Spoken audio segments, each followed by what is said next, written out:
Hey, beautiful people. I hope everybody is well and blessed, nothing less. Now, if you're new here, I'm Raquel. Welcome to my channel. And in this video, I thought I'll be a little bit slower, more softer, and a lot more vulnerable than I usually am. And I just wanted to sit down and reflect on the year 2025, recap, and just talk a little bit about stuff that I've been holding on to. Wrote them down in my notes, so allow me to read my notes. Okay, so if you notice, I've been a lot more quieter, a lot more less consistent, less present online. This is me explaining why, and it's also giving myself permission to share my story without any pressure. So let's talk. Okay.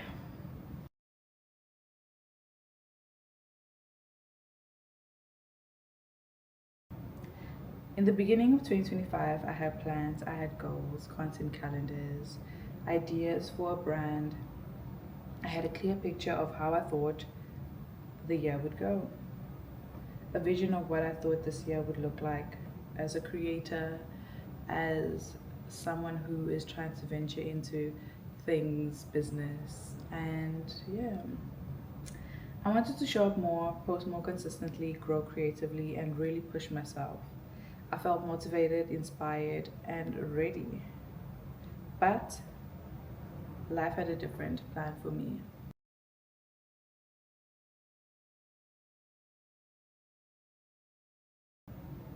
2025 was the year where motherhood became a reality.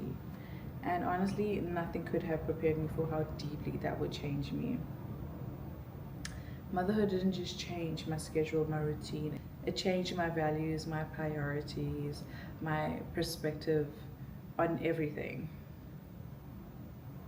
Suddenly, what mattered the most wasn't being everywhere or doing everything, it was about being present. I had to learn how to care for a new life while also figuring out who and what I was becoming in that process. My priorities shifted, my energy shifted, my heart expanded in ways I did not know were possible. And somewhere in that transition, my content slowed down, work slowed down, the process of feeling like I want to do business and I want to get into business honestly it slowed down. And yeah.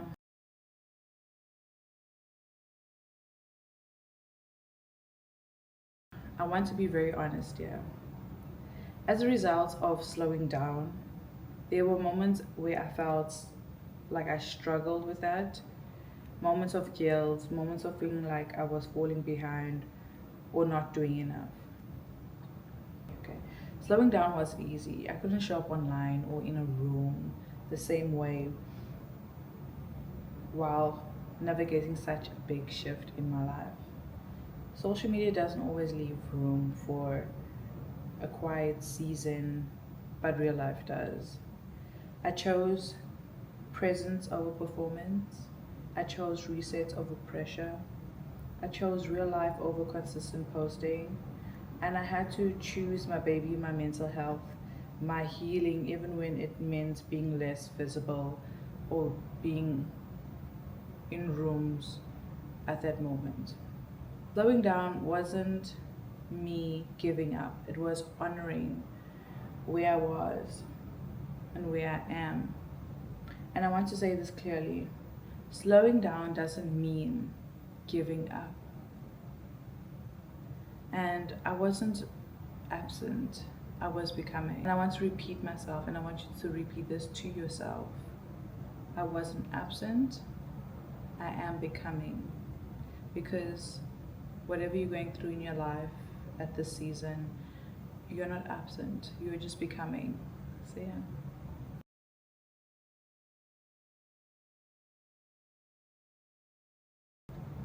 One of the biggest lessons of 2025 was realizing that I was outgrowing the version of myself that existed before motherhood. I'm still creative, I'm still business minded, if I should say, But I move differently now. I'm learning how to blend who I was with who I am now without rushing the process or forcing myself to fit into an old box. Motherhood didn't take anything away from me, it added depth.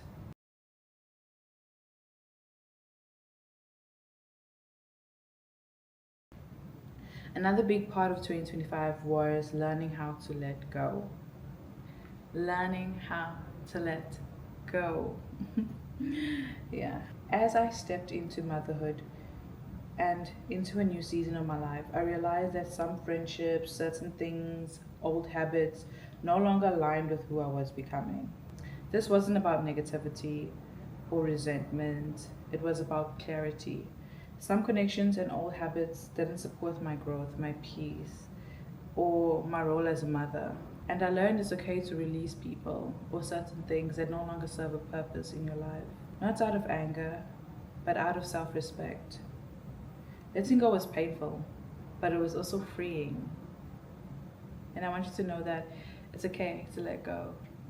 You'll feel freer, you'll feel like lighter, you'll feel like, okay, actually, these things were toxic for me, and now I feel more at ease, if I should say, yeah. Aligning with who I want to be. 2025 forced me to get honest with myself. I started asking, who am I becoming? What kind of woman I want to be? What kind of mother I want to be? And once I had all those answers, I knew some things and some people couldn't come with me. Alignment became more important than approval. I stopped trying to hold on to versions of myself that no longer fit. And I started making space for the woman I am becoming, the woman I'm growing into.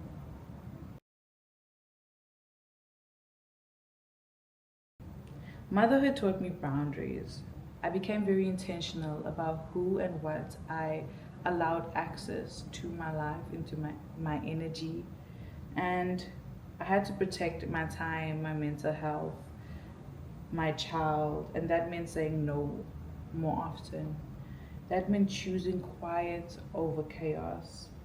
That meant prioritizing my home over social expectations.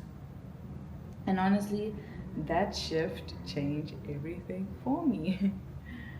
Lessons in 2025 taught me.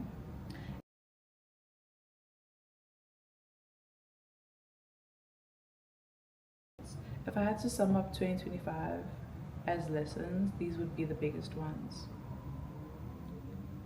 Growth sometimes looks like loss. Growth doesn't always look loud or productive. You can love your dreams and still take a pause. Rest is not lazy. Rest is a rest is not a reward. It's necessary. You don't owe everyone access to you. Motherhood doesn't shrink you. It deepens you. Becoming a mother didn't end my creativity, it reshaped it.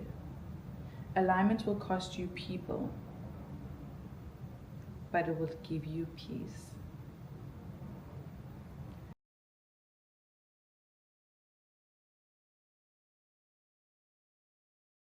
Even though in the slow moments of 2025, I got so much out of it that I'm grateful for. I'm grateful for my baby for changing my life in the most beautiful way. I am grateful for my partner, his support throughout it all. I'm grateful for my friends for allowing me the space that I needed when I needed it.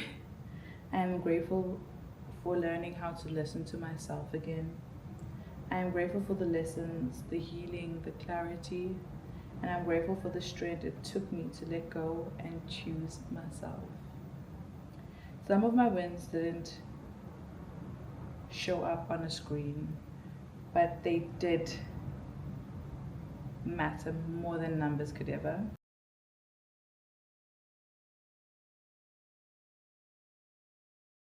As I move forward, I don't want to pressure myself to bounce back or return to who I was before. I'm not chasing that version of me, but I am building from who I am now, a mother, a creator, a woman, learning balance.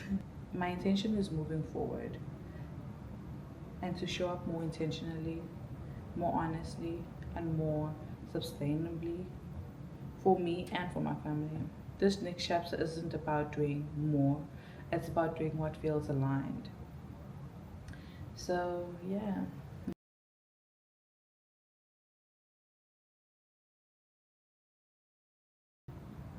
If you're watching this and you're in a slow season, a quiet season, a season where life has changed everything, please know that you're not behind. You're growing. Thank you for holding space for me this past year. Whether you've been here quietly, loudly, consistently, it truly does. It truly, truly does mean so much to me. And if you feel comfortable, I would love for you to comment below what your year, in maybe 3, 4, 5 words, that what your year was like in 2025, whether it was good, whether it was bad. Let me know. So, thank you guys so much for watching. I appreciate you guys so much. It honestly always means so much to me for your just your support, your love, your comments, and I am also again very excited for what this year is about to bring, 2026, and may the good times roll. Peace and love.